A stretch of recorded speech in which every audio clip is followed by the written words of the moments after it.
अच्छा, ये गॉडसे और नारायण आप्टे कौन थे? ये नारायण आप्टे एक दीक्षित महाराज के पास गया, दोनों गए, गॉडसे और नारायण आप्टे, जाकर कहा कि दीक्षित महाराज, हम निजाम की पैसे लूटेंगे, तुम्हारे पास बड़े बड़े गाड़ियां, हमको बड़े बड़े गाड़ियां दे दो। तो दीक्षित महाराज ने कहा लेकर जाओ, और कई दिन हो गए। तो महाराज ने कहा कि बेटा क्या हुआ, बड़ी गाड़ी तो लेकर चले गए, बोले अभी कर रहे। बाद में दीक्षित महाराज को समझ में नहीं आया तो गए, जाकर देखा तो क्या हुआ कि उनकी बड़ी अंपाला गाड़ी में नारायण आप्टे अपनी गर्लफ्रेंड के साथ इश्क रचा रहे हैं। भाई हट जाइए, भड़काऊ भाषण हो रहा है, बीच में नहीं आ रहा। ये हिस्टोरिकल फैक्ट है,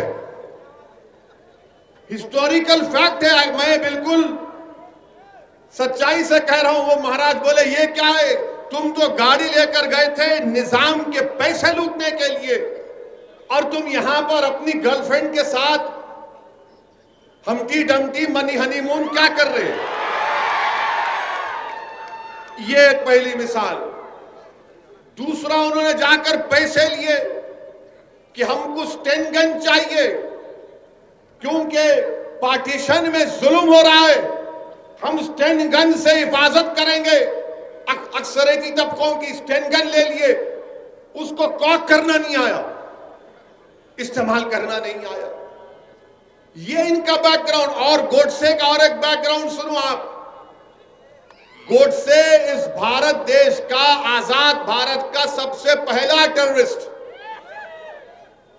और गोडसे जब पैदा हुए तो उनके मां बाप ने उनके नाक में नाक की बाली डाली, और कई साल तक उनको बच्चियों के कपड़े पहनाए, क्योंकि उनसे पहले कई बच्चे होते थे, इंतकाल हो जाता था।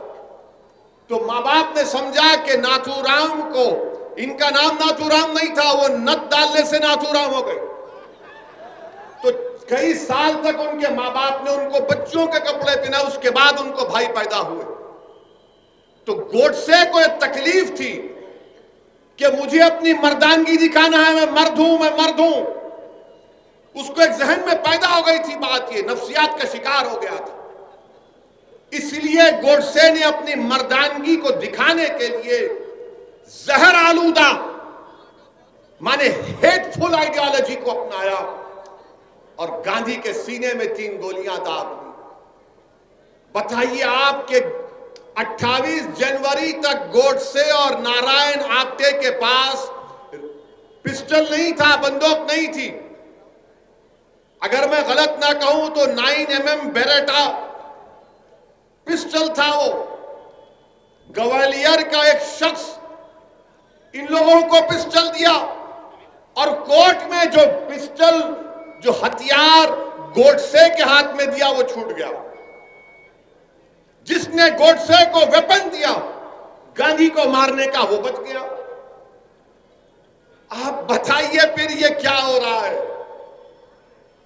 गोडसे ने और नारायण आप्टे को सजा हुई, उनको फांसी हुई, मगर आज भी आपसे कह रहा हूं कि जिन लोगों ने गोडसे को हथियार दिया, एक मर्तबा नहीं 5 मर्तबा बापू पर जान लेने का हमला इन 3 सबने मिलकर किया था। एक मर्तबा नहीं, 5 मर्तबा, और 5वीं मर्तबा इनको कामयाबी मिली।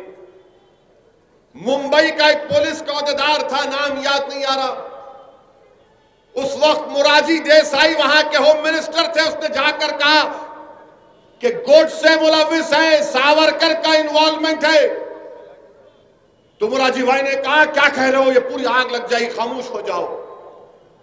कपूर कमीशन में पूरा खुलकर आ गया कि कौन कौन से लोग थे।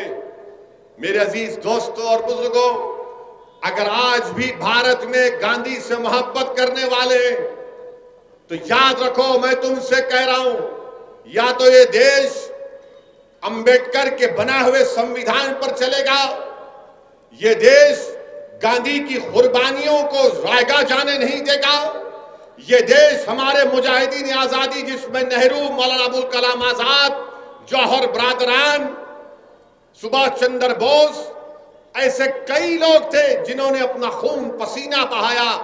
1 साल 2 साल नहीं, 10-10 साल, 8-8 साल जेलों में अपनी जिंदगी गुजारी।